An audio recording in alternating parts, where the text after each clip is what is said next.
have experienced one of the coldest winters in the last several years, and we understand that the pain that you can hear the boos raising the heat over high rates. Tonight, the Public Utilities Commission allowing the public to voice their concerns over electric prices, from delivery fees to the state's green fee. We are breaking down these bills and getting some answers from the company. People are very vocal about this. The Night Team's John Perrick is live in Warwick with the impact. John?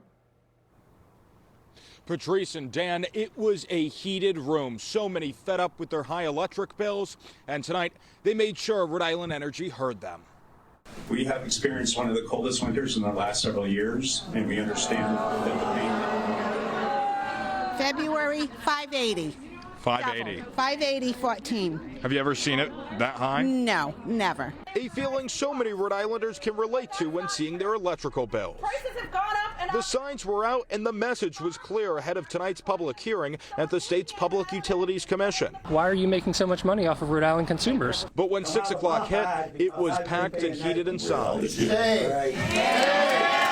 So packed that halfway through, the hearing had to be paused due to fire codes. But that didn't stop the frustration from flowing. So many fed up with the cost of their electrical bills. This is the time period when the CEO of Rhode Island Energy saw his pay package increase from $9 million per year to $12 million.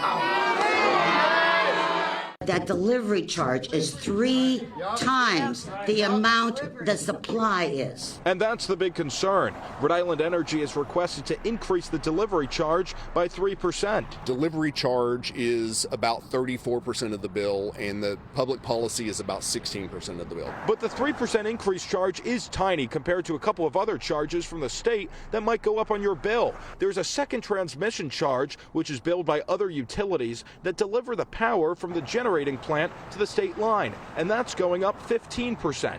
But the biggest increase that the Public Utilities Commission is considering is directly related to the state of Rhode Island's green energy programs. That line on your bill is going up a whopping 43%. It's the state mandates that are going up 43%. Now, is that not a little bit excessive?